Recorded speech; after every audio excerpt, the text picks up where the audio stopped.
మనిషివే కాదు, నీకున్న గుర్తింపు మానవ గుర్తింపే కాదు అని చేసినటువంటి దొంగతనం ఈరోజు మనం చూడబోతున్నాం. భోజనాన్ని ఎలా మన దగ్గర నుంచి లాక్కున్నారు అన్న విషయాన్ని నవీన్ గారు ఈరోజు చెప్పారు. భోజనాన్ని లాక్కోవటమే కాదు, ఆ లాక్కున్న భోజనం తర్వాత కొన్ని రోజులకు ఏమైంది అని అంటే, మేము తీసుకొస్తాం, బౌద్ధం వచ్చేసింది. బుద్ధుడు వచ్చి ఏమనన్నాడు, బుద్ధుడు మరియు వర్ధమాన మహావీరుడు అంటే జైన సంస్కృతి ఏదైతే వచ్చిందో వారిద్దరి కారణంగా భారతదేశంలో అహింస అన్నటువంటి వాదం తీసుకొచ్చారు. అహింస పరమోధర్మ అని అన్నాడు. కాబట్టి అహింస వైపుకు వెళ్ళాలి అని అంటే అందుకు వీళ్ళు పుస్తకాలలో రాసుకున్నారు. ఏమని రాసుకున్నారు అని అంటే, ఆఖరి రోజులు వస్తాయి, ఆ ఆఖరి రోజుల్లో కల్కి వస్తాడు. ఆ కల్కి వచ్చేది ఎందుకో కాదు, బౌద్ధులను మరియు చోరులను చంపటానికే వస్తాడు. బౌద్ధులంటే ఎవరు? హైందవ్యంలోనే విప్లవం తీసుకుని వచ్చి ఎవరైతే అహింస గురించి మాట్లాడారో వారు. చోరులంటే ఎవరు? నువ్వు నేను. ఎవరు? ఈ స్థానికంగా ఈ దేశంలో ఉన్నటువంటి వారిని వారు చోరులన్నారు, నాగులన్నారు, దాసులన్నారు, దస్యులన్నారు, ఇలా రాక్షసులన్నారు. ఇలా చెప్పుకుంటూ పోతే ఎన్నో. కల్కి అవతారం యొక్క ప్రథమమైన కర్తవ్యం ఏమిటి అని అంటే బౌద్ధులను మరియు చోరులను చంపటమే. సో అందుకే కల్కి వస్తాడు అని చెప్పారు. ఈ మధ్యలో ఏం జరిగింది అని అంటే, వాళ్ళు మరి ఈ బౌద్ధుడు వచ్చాడు. బుద్ధుడు చూస్తే తనకున్నటువంటి ఈ బౌద్ధ నియమాల కారణంగా చాలా ఎక్కువ మంది అటువైపుకు ఆకర్షితులు అవుతున్నారు. మరి అటువైపుకు ఆకర్షితులైతే మన పరిస్థితి ఏమైపోవాలి అన్నటువంటి ఆలోచన. మన దేశంలో వలస వచ్చినటువంటి ఈ బ్రాహ్మణవాదులు, లేకపోతే వలస వచ్చినటువంటి 3000 సంవత్సరాల క్రితం, ఇప్పటి నుంచి 3000 సంవత్సరాల క్రితం వలస వచ్చినటువంటి హరప్పా నాగరికతకు మెల్లమెల్లగా రావటం, 1200 నుంచి 500 BC అంటే బిఫోర్ క్రైస్ట్, 1200 నుంచి 500 సంవత్సరాల వరకు వాళ్ళు రావటం, ఇక్కడ సెట్ అవటం, ఇక్కడ యుద్ధాలు చేయటం. వారికి ఇనుము ఒకటి తోడయింది. ఇనుముతో రథాలు చేసుకునేవారు కనుక వచ్చి మనల్ని ఓడించడం జరిగింది. 336 నుంచి 323 వరకు అలెగ్జాండర్ మన దేశానికి దండెత్తి రావటం జరిగింది. అలెగ్జాండర్ ఎక్కడి నుంచి వచ్చాడు? గ్రీక్ ప్రాంతం నుంచి వచ్చాడు. గ్రీక్ ప్రాంతం నుంచి వచ్చినప్పుడు మరి ఈ అలెగ్జాండర్ వచ్చిన సమయంలోనే వారి యొక్క దేవతలలో మిత్రుడు అన్నటువంటి వాళ్ళు, ఇలాంటి వాళ్ళు చాలా మంది. నిజానికి చెప్పాలంటే ఇప్పుడున్నటువంటి వేదాలలో ఉన్నటువంటి దేవుళ్ళు అనేక మంది ఆ అలెగ్జాండర్ ప్రాంతం నుంచి, అంటే గ్రీకుల యొక్క బహుదేవతలు ఎవరైతే ఉన్నారో వాళ్ళ కాపీ కొట్టి రాసుకున్నవే. అలాంటి సమయంలో కూడా వాళ్ళు వచ్చారు. వాళ్ళు వచ్చిన వారితో ఈ స్థానికంగా ఉన్నటువంటి ఆర్యులు ఎవరైతే ఉన్నారో వారితో మెల్లిమెల్లిగా మమేకమైపోవటం, ఒకటే అయిపోవటం, క్షత్రియ జాతి ఉద్భవించటం. క్షత్రియ జాతి అప్పటికే ఉన్నప్పటికీ స్థానికంగా ఉన్నటువంటి వీరులను మాత్రం వారు క్షత్రియులుగా గుర్తించకుండా, స్థానికంగా ఉన్నటువంటి వీరులకు వారి భోజనము కూడా రానివ్వకుండా, వారి దగ్గర ఉన్నటువంటి పశు సంపదను దొంగిలించుకుని వచ్చి తినేటటువంటి సంస్కృతిలో ఉన్న వీరు మెల్లిమెల్లిగా ఐరోపా ప్రాంతం నుంచి వచ్చిన వారు మాత్రం ఎర్రగా పొడుగ్గా ఉన్నారు కాబట్టి వీరిని మనవాళ్లను చేసుకుందాం అని చెప్పి వాళ్ళల్లో పెళ్లిళ్లు జరుపుకొని మెల్లిమెల్లిగా ఈ క్షత్రియుల్లోనికి కలుపుకున్నారు గ్రీకులని. 324లో మౌర్యుల సామ్రాజ్యంలోనే గ్రీకులతో మిశ్రమం జరిగింది. 272లో బౌద్ధాన్ని అశోకుడు తీసుకోవటం, ఆ తర్వాత 180లో శృంగులు గ్రీకులతో మిశ్రమం చెందటం, అంటే గ్రీకు రాజులు శృంగు రాజులు కలిసిపోయి ఒక రాజ్యంగా మారటం, వారి పిల్లలు వీరి పిల్లలు పెళ్లిళ్లు చేసుకోవటం. ఇలా మెల్లిమెల్లిగా మన దేశంలోనికి బయటి వారిని ఆహ్వానించింది ఎవరు అన్నది నా ప్రశ్న. ఇప్పుడు మన స్థానికులుగా ఉన్న మన సంస్కృతి ఏమిటి అని అంటే, ఎవరైనా వచ్చి భోజనం కావాలా తీసుకో అంటాం మనం. నీకు కావాలా ఏదో తీసుకో, నా ఆవు తీసుకపో, నాకు గేదె తీసుకపో, నువ్వు గుర్రం కావాలా తీసుకపో. ఇది మన సంస్కృతి. అందరినీ మనం ఆహ్వానించాం, ఆర్యులను ఆహ్వానించాం. కానీ వీళ్ళు అలా కాదు.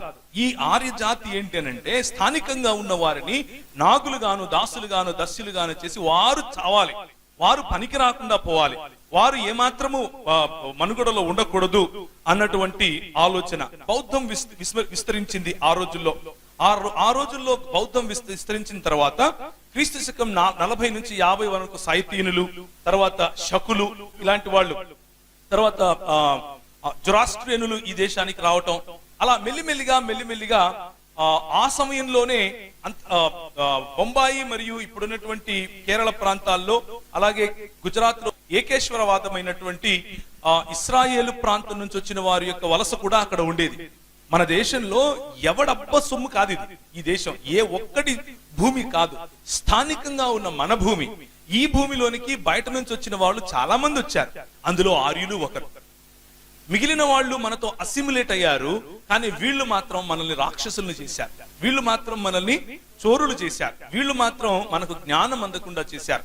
జ్ఞానం అందకుండా చేయటం కారణంగా మరి ఇక్కడ వలస వచ్చి సెటిల్ అయినటువంటి ఇస్రాయేలీయులను లేకపోతే ఏకేశ్వరవాదులను వెతుక్కుంటూనే తోమా ఈ గడ్డ మీదకి రావటం, అప్పటికే రాజు అయినటువంటి గొండో పార్తేస్ చేరటం, స్వార్థ పరిచర్య చేయటం, ఆ రోజుల్లోనే ఆయన కాయిన్ పైన సిలువ గుర్తులు ఉన్నటువంటి కాయిన్స్ ఆయన వాడటం, ముద్రను వాడటం, ఇలాంటి ఎన్నో విషయాలు జరిగాయి.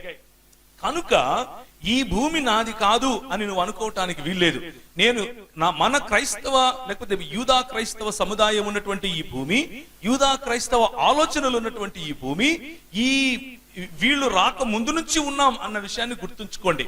వీళ్ళు గ్రీకులతో మిశ్రమం చెందినప్పటి నుంచి మనం ఉన్నాం అని గుర్తుంచుకోండి. 2వ రాజుల గ్రంథంలోనే ఓఫీరుగా పిలువబడినటువంటి మన దేశం నుండి దాన్ని ఏమంటారు, మిరియాలు, లవంగాలు, కోతులు, నెమళ్ళు దిగుమతి చేసుకున్నట్లుగా సొలొమోను రాస్తాడు. ఇవన్నీ దొరికేది కేవలం మన దేశంలోనే, ఇంకెక్కడ దొరకవు. నెమళ్ళు, కోతులు ఒకేసారి ఒక గడ్డ మీద దొరుకుతాయి.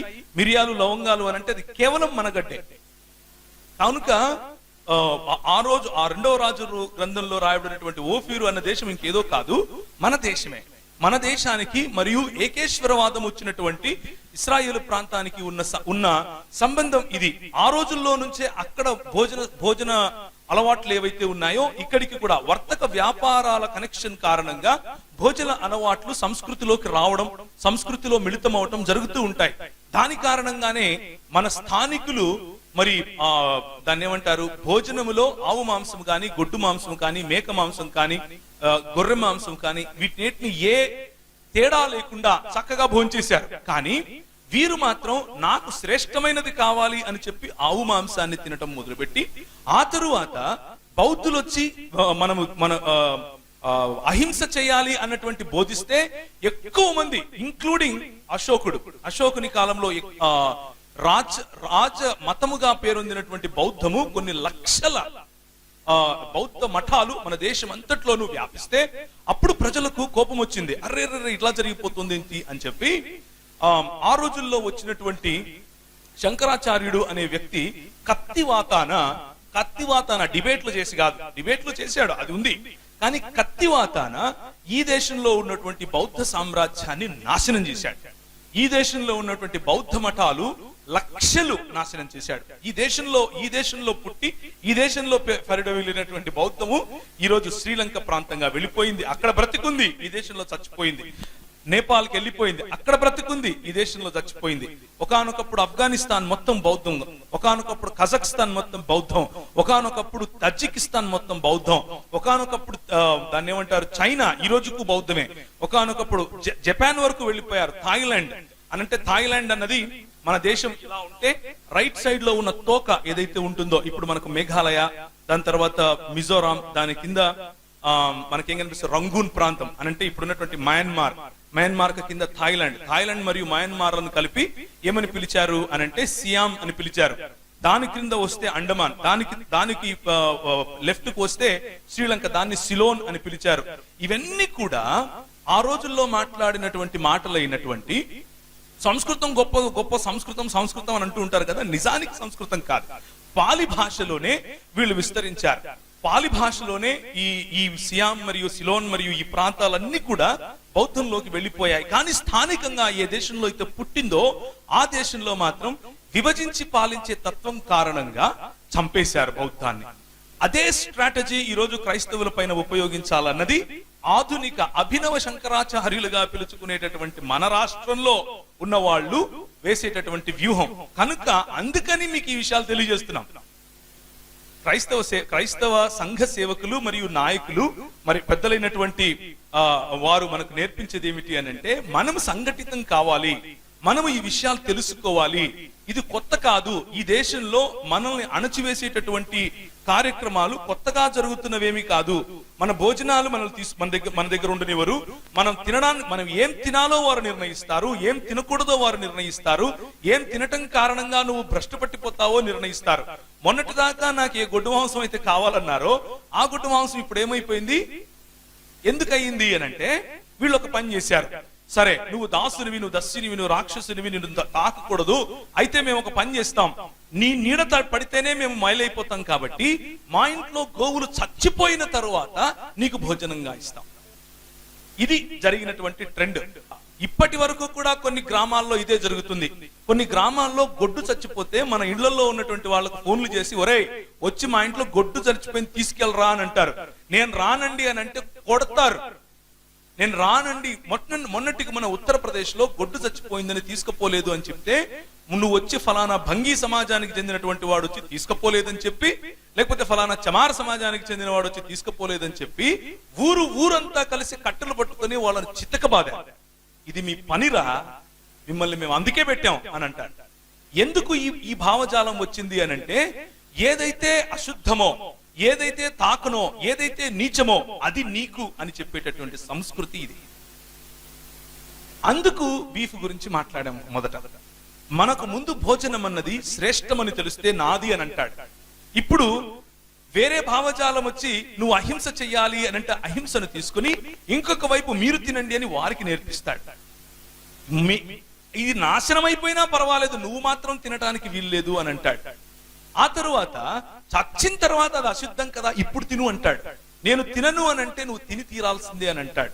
ఎందుకు తీసుకుని వెళ్ళాలయ్యా నేను అని అంటే, దాని చర్మం ఒలిసి నాకు చెప్పులు ఎవడు చేస్తాడు రా నువ్వు చేయకపోతే అని దౌర్జన్యం చేస్తాడు. ఇది మన దేశ సంస్కృతి. ఈ విధంగా మన దేశంలో కొంతమందికి వింధ్య పర్వతాల క్రిందున్నటువంటి వారిని మ్లేచ్ఛులుగా పిలిచారు, ద్రవిడులుగా పిలిచారు, నాగులుగా పిలిచారు. ఈ మ్లేచ్ఛ భాషలుగా తెలుగు, తమిళ, మలయాళ, కన్నడ భాషలను, అలాగే వన ప్రాంతాల్లో జీవించేటటువంటి వారి భాషలను మ్లేచ్ఛ భాషలుగా పిలిచారు. అవి పలకటానికి, ఉచ్చరించడానికి మంచి భాషలు కావు అని అన్నారు. ఇదంతా నేను సొంతంగా చెప్తున్నాను అనుకోకండి. నా దగ్గర నోట్స్ మెటీరియల్ ఉంది, మీరు ఈమెయిల్స్ ఇస్తే నేను ఈమెయిల్ లో పంపుతాను మీకు. దయచేసి మీరు, నేను రెగ్యులర్ గా చెప్తూ ఉంటాను కాబట్టి అలా చెప్తున్నాను అంతే. రెఫరెన్సెస్ కావాలంటే కూడా మీరు తీసుకోవచ్చు నా దగ్గర నుంచి. వీరికి ఉన్నటువంటి సంస్కృతి ఏంటి అని అంటే, వీరు విభజించి పాలిస్తారు, మీరు కలిస్తే ఒప్పుకోరు, సమానము అని అంటే మాత్రం ప్రాణం పోయినా ఒప్పుకోరు. నువ్వు నేను సమానం ఎట్లా అని అంటారు, నువ్వు నేను సమానం అవటానికి వీలే లేదు అని అంటారు. మొదటేమంటారు అని అంటే, నువ్వు నేను వేరు అని అంటారు. కౌటిల్యుడు అనే ఆయన ఒక నీతి రాశాడు. మీరు ఎప్పుడైనా చదివారా చాణక్య నీతి లేకపోతే కౌటిల్య నీతి? ఈ చాణక్యుని యొక్క నీతి ఏమిటి అని అంటే, సామదాన భేద దండోపాయాలు ఉపయోగించాలి. మొదట మంచిగా చెప్పాలి, తర్వాత ఒక బిస్కెట్ వేయాలి, వాడు వినకపోతే వాడిని పక్కన పెట్టాలి, అప్పుడు వినకపోతే కట్టి తీసుకుని బాధ చంపాలి. అప్పుడు వినోడు ఉంటాడు ఒకడు నాలాంటోడు తిక్కోడు, వీడు మావాడే అని చెప్పాలి. లాస్ట్ అన్నమాట, వీడు మావాడే అంటాడు. ఇది నేను గమనించాను నా స్టడీలో. బుద్ధుడు ఏమన్నాడు? బుద్ధుడు సామదాన భేద దండోపాయాలన్నీ ఉపయోగించారు, ఆయన ఒప్పుకోలేదు అన్నాడు. దశావతారాల్లో ఒకరిని చేశారా లేదా? ఏమంటారు, చేశారా లేదా? మొన్నటికి మొన్న సాయిబాబా, వీడు ముస్లిము, వీడు అడుక్కునేవాడు, ముస్లిం ఫకీరు అని నానాక హింసలు పెట్టారు. భోజనం పెట్లా, చచ్చిపోయిన తర్వాత ఏమైపోయాడు? అభినవ గాడ్. అవునా కదా? నేను తప్పు చెప్తున్నానా? పోనీ అది కూడా వదిలేసేయండి. అంబేద్కర్ గారు ఇలాగ పండాళ్లు పెట్టి బయట శామ్యాన్ వేశారు కదా, అలాంటి పండాళ్లు పెట్టి ఈ భారతదేశంలో ఉన్నటువంటి బడుగు బలహీన వర్గాలను ఒకటి చేసి సంఘటితం చేసి, మనకంటూ ఓటు ఉండాలరా బాబు, ఎందుకంటే మనల్ని మనుషులుగా కూడా చూసేవాళ్ళు కాదు కదా, వీడికేంటా ఓటు అని అన్నారు.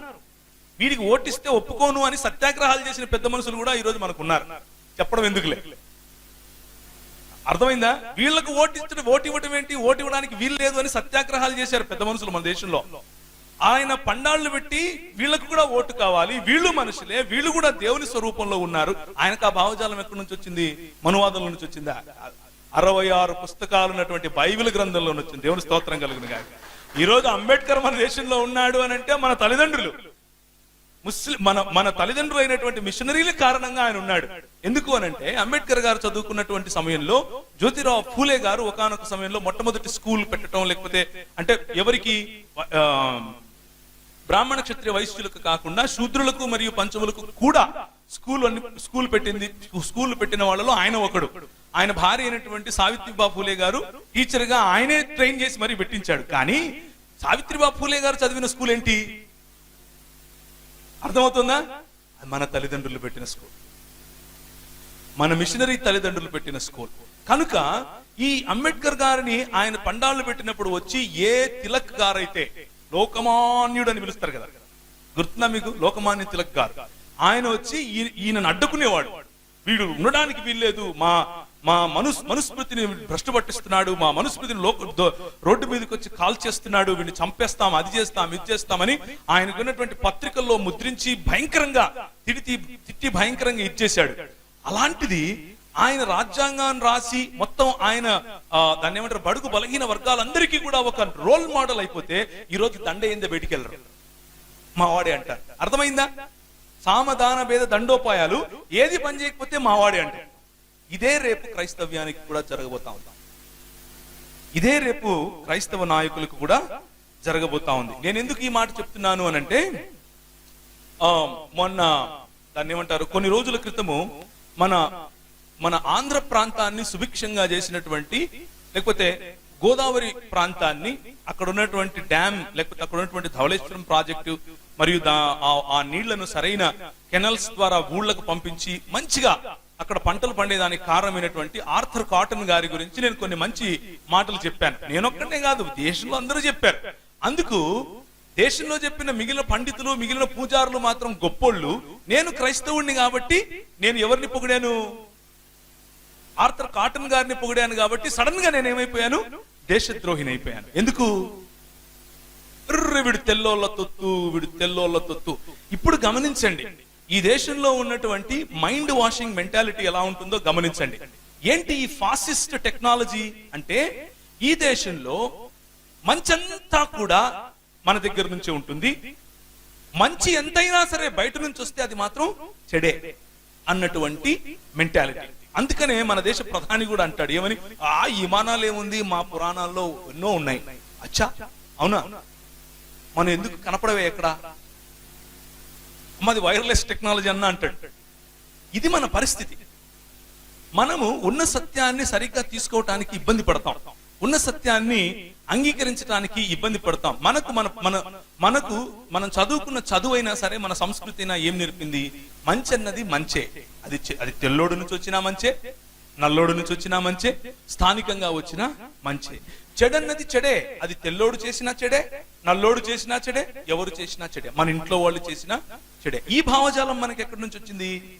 బైబిల్ గ్రంథం నేర్పిస్తుంది. బైబిల్ గ్రంథం మనకిచ్చేటటువంటి ధర్మశాస్త్రం ఏమిటి అని అంటే, నీవాడైనా సరే తప్పు చేస్తే వాడికి న్యాయంగానే వాడికి ఏదైతే రావాలో అది రావాలి. నీ సొంత కుమారుడైనా సరే వాడి ఇంట్లో కూర్చుని భయంకరమైనటువంటి తప్పు ఏంటి పని చేయకుండా ప్రజలను పీడించుకుని, ఇంట్లో ఉన్న వాళ్ళని పీడించుకునే పని చేస్తే వాళ్ళు తీసుకుపోయి ప్రజలకు అప్పచెప్పాలి. ప్రజలు లేకపోతే ఆ దేశ నాయకులకు, ఆ ఊరి నాయకులు సరైనటువంటి న్యాయం వారికి చేస్తారు. నిజానికి రాళ్లతో కొట్టి చంపుతారు. ద్వితీయోపదేశకాండంలో అలా రాస్తుంది. ఎందుకు ఈ మాటలు చెప్తున్నాను అంటే, సమన్యాయం అందరికీ ఉండాలి, సమ దృక్పథం అందరిపైన ఉండాలి అన్నది కేవలం బైబిల్ నేర్పిస్తుంది. కానీ మనువాదం అలా నేర్పించదు. మనువాదం ఏం నేర్పిస్తుంది అనంటే, నువ్వు గొడ్డు తింటే మంచోడివి. ఎందుకు నేను మంచోడిని గొడ్డు తింటే అంటే, నేను దాని మీద ఒక మంత్రం చదివి ఒక యజ్ఞం కోసం తింటాను. కానీ నువ్వు గొడ్డు తింటే మాత్రం తప్పు. ఎందుకు? నువ్వు మాత్రం దాసుడివి, దస్యుడివి మరియు ఈ స్థానికుడివి, రాక్షసుడివి. కాబట్టి ఇది ఈ విభజించి పాలించే తత్వాన్ని అర్థం చేసుకోవటం కోసం ఈ మాటలు చెబుతున్నాం. దయచేసి వాటిని గమనించండి. కేవలం భోజన నిషేధం మాత్రమే, బానిసత్వం మాత్రమే కాదు. ఐత్రేయ బ్రాహ్మణం 7వ అధ్యాయం 29వ మండలం 4వ సూక్తం ఏం చెప్తుంది అనంటే, శాశ్వత బానిసత్వం. ఎవడూ కూడా శూద్రుణ్ణి లేకపోతే ఎవడూ కూడా ఈ పంచముణ్ణి విడిపించడానికి వీలు లేదు. వాడు బ్రతికి ఉన్నన్నాళ్ళు బానిసత్వంలోనే ఉండాలి అని చెప్తుంది. అదే మాట అలాగే మనుస్మృతి 17:6 నుంచి 9 వరకు, అలాగే 3వ అధ్యాయం 106లో ఏముంటుంది అని అంటే, ఈ శూద్రుడు గాని పంచముడు గాని అంటే బేసిక్ గా స్థానికుడు ఎవడైనా సరే వాడు అభ్యాసం చేయకూడదు, వాడికి విద్య రాకూడదు. వాడు చదివితే వాడి నాలుకలు కోయాలి, వాడు వింటే వాడి చెవులో ఏం పోయాలి, సీసం పోయాలి. ఇది వారు నేర్పించినటువంటి విద్యా నిషేధం. మనకు భోజనం ఉండకూడదు, మనకు విద్య ఉండకూడదు, అర్థమవుతుందా? మన సరైన స్థానం ఉండకూడదు.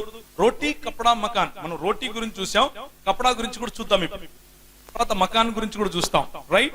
మనుధర్మశాస్త్రం 9వ అధ్యాయం 14వ వచనంలో ఏమన్నారు అనంటే, ఇలాంటి శూద్రులు ఎవరైతే ఉన్నారో అంటే వైదిక సంస్కృతిలో భాగంగా లేని వారు. వైదిక సంస్కృతి అంటే ఎవరు? బ్రాహ్మణ క్షత్రియ వైశ్యులు. బ్రాహ్మణ క్షత్రియ వైశ్యులు మాత్రమే ఈ వర్ణ వ్యవస్థకు సంబంధించిన వారు. భగవద్గీత, ఇదిగో ఈ భగవద్గీతలో ఏముంటుంది అనంటే, చాతుర్వర్ణ్యం మయా సృష్టం అని ఉంటుంది. అంటే నేనే ఈ 4 వర్ణాలను సృష్టించాను. ఎవరు చెప్తున్నారు? వారు సొంత భగవంతుడు చెప్తున్నాడు. మన దేవుడు ఏం చెప్తాడు? మన దేవుడు ఏం చెప్తాడండి? తన పోలిక చొప్పున ప్రతి ఒక్కరిని సృష్టించాడు, స్త్రీని గాను పురుషుని గాను సృష్టించాడు. ఇది తేడా. ఈ భావజాలంలోనే తేడా వస్తుంది. ఆ భావజాలం కోసమే మనము పోరాడుతున్నాం. అందుకనే ఉదయం ఉపోద్ఘాతంలోనే ఆ మాట చెప్పాను. ఒక శ్లోకం చదువుతాను, చూడండి. కులక్షయే ప్రణశ్యంతి కులధర్మాః సనాతన ధర్మే నష్టే కులం కృత్స్నం అధర్మో అభిభవత్యుత. దీనికి అర్థం ఏంటో తెలుసా? కుల నాశనం అయిపోతుంది, సనాతన ధర్మం నాశనం అయిపోతుంది. ఎలా నాశనం అవుతుంది అని అంటే, నేను చంపలేనయ్యా, నేను ఇప్పుడు వెళ్ళి నేను ఇక్కడ యుద్ధం చేసేసి చంపాను అనుకోండి, వీళ్ళందరూ చచ్చిపోతారు, వీళ్ళ భార్యలకు భర్తలు క్షత్రియులు దొరకరు, కాబట్టి ఏ దాసుడో దస్యుడో ఏ పంచముడో వచ్చి పెళ్లిళ్ళు చేసుకొని వీళ్ళతో పిల్లలు కంటారు, దాని కారణంగా ఈ సనాతన ధర్మం నాశనం అయిపోతుంది అని ఎవరు కంప్లైంట్ చేస్తున్నారు? అర్జునుడు ఎవరికి కంప్లైంట్ చేస్తున్నాడు? కృష్ణునికి కంప్లైంట్ చేస్తున్నాడు. దానికి నేను చెప్పిన ఆన్సర్ ఇంతకు, నువ్వేం బాధపడకు నాయనా, నువ్వు చంపడమే నీ పని అని చెప్తున్నాడు ఆయన. ఇది నీ ధర్మం. ఏంటి ఆ ధర్మం? చంపటమే నీ ధర్మం. మన ప్రభు ఏం నేర్పించాడు? చంపమని నేర్పించాడా? జిహాద్ అని నేర్పించాడా మనకు? అర్థమవుతుంది కదా భావజాలాల్లో ఉన్న వ్యత్యాసం. ఈ వ్యత్యాసం కోసం మనం పోరాడుతున్నాం. మనం చంపటం కోసం, చంపించుకోవటం కోసం కాదు, సమానత్వం కావాలి అన్న విషయం కోసం పోరాడుతున్నాం. కాబట్టే ఈ కులధర్మం ఎక్కడ పోతుందో నేను చంపను అని అంటూ ఉంటే, ఈ కులధర్మం నేను కాపాడుకుంటానులే. యథా యథా హి ధర్మస్య గ్లానిర్భవతి భారత అభ్యుత్థానమధర్మస్య తదాత్మానం సృజామ్యహం. నేనే పుడతాను, నేనే ఈ ధర్మ స్థాపన చేస్తాను, నువ్వు పెద్దగా ఇబ్బంది పడద్దు. అర్థమవుతుంది కదా? నువ్వు పెద్దగా చింతించొద్దు, నువ్వు చేసే పని నువ్వు చేసుకుంటూ పో అని చెప్పి ఆయన ఏం చేశాడు? ధర్మస్థాపన చేయటానికి వస్తాను అని అంటున్నాడు. ఇంకొక మాట కూడా అంటారు, ఏమనంటే స్వధర్మాన్ని చేయటంలోనే అది స్వధర్మం, అది విగుణమైనా సరే చెయ్యాలి, పరధర్మం ఎంత గొప్పదైనా సరే చేయకూడదు అని అంటారు. స్వధర్మం మరియు పరధర్మం అంటే హిందూ ధర్మం, క్రైస్తవ ధర్మం అనుకుంటారు. అలా కాదు. నువ్వు క్షత్రుడివైతే క్షత్రియ ధర్మమే చేయటం, నువ్వు శూద్రుడివైతే శూద్రుడి ధర్మమే చేయటం. నీకు గొడ్డు మాంసం తినడం అన్నది పెట్టామంటే నువ్వు అదే చేయాలి. అది కాకుండా వేరే చేస్తే నేనేం చేస్తాను? విష్ణు చక్రం వేసుకొని వచ్చి చంపుతాను. ఇది వాళ్ళ స్టోరీ. అర్థమవుతుందా మీకు నేను చెప్పేది? నువ్వు గొడ్డు మాంసం తినడం కోసమే నేను పెట్టాను నిన్ను, అది చచ్చిపోతుంది మా ఇంట్లో, నువ్వు రావాలి, దాన్ని ఈడ్చుకుపోవాలి, దాని చర్మం ఒలవాలి, ఆ మాంసం తినాలి. అదే నీకు జీతం, నెలసరి జీతం. దాన్ని అది కూడా ఎలా? ఎండేసుకుని సంవత్సరం అంతా తినాలి. ఇది మనం సొంతంగా పెట్టుకునేది కాదు, ఇది వాళ్ళు నేర్పినది కొన్ని వేల సంవత్సరాలుగా. అందుకు మనం మన కళ్ళు తెరవటం కోసం ఇంతకు ఎలా మనం బయటకు వచ్చాం, ఎలా ఇలాంటి పరిస్థితుల్లో నుంచి బయటకు వచ్చాం? ఇలాంటి పరిస్థితుల్లోనే మనం ఉండేవాళ్ళం.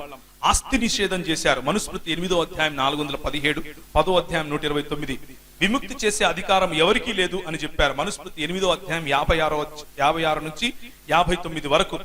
ఇలా ఉన్న సమయంలో